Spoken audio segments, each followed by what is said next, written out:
నమస్కారం. ఈరోజు కార్తీక పురాణం కథల్లోంచి 20వ అధ్యాయం చెప్పుకుందాం. ఓ నమ శివాయ, హర మహాదేవ, శంభో శంకర.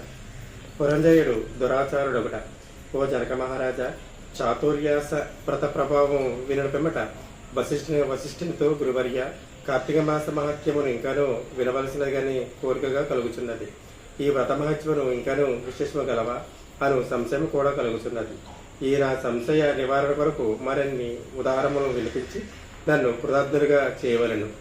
ఆ మాటలకు వశిష్ఠుల వారు మందహాసముతో, ఓ రాజా, కార్తీక మాస మహత్యము గురించి అగస్త్య మహామునికి అత్రిమునికి జరిగిన ప్రసంగం ఒకటి కలదు.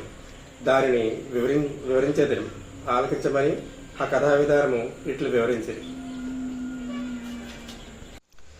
పూర్వము ఒకప్పుడు అగస్త్య మహర్షి అత్రి మహర్షిని గాంచి, ఓ అత్రిముని, నీవు విష్ణువు వంశమందు పుట్టినావు. కార్తీక మాస మహత్యమును నీకు వివరముగా తెలియను కాన దానిని నాకు వివరింపము అని కోరెను. అంత అత్రి మహాముని, కుంభసంభవ, నీవు అడిగిన ప్రశ్న వాసుదేవునికి ప్రీతికరమగుడు చేయి ఉత్తమైనది.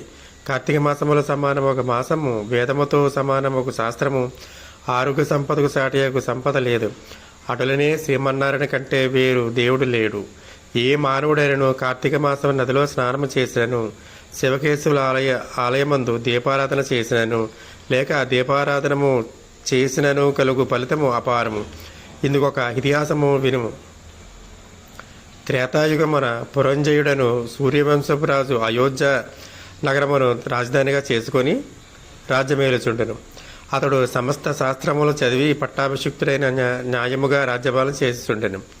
ప్రజలకెట్టి ఆపదలు రాకుండా పాలించుచుండెను.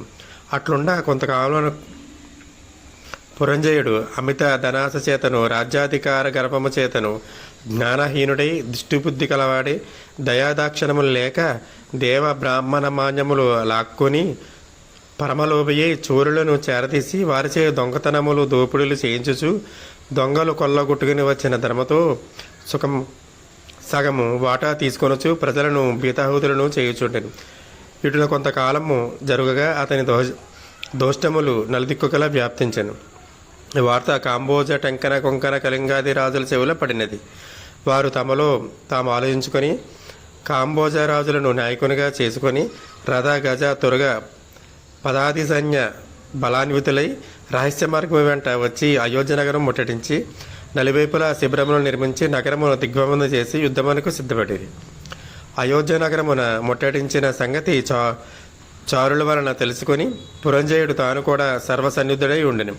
అయినను ఎదుడక పక్షము వారధిక బలాన్వితుగా ఉండుటయు తాను బలహీనుడిగా ఉండుటయు విచారించి మాత్రము భీతి చెందగా శస్త్రసమన్వితమైన రథమెక్కి సైన్యాధిపతులను పురుగొల్పి చతురంగ బల సమేతమైన సైన్యముతో యుద్ధ సన్నిధుడై వారిని ఎదుర్కొని భేరి మ్రోగించి సింహనాదము గావించుచు మేఘములో గర్జించినట్లు హుంకరించి శత్రు సైన్యంపై పడినం.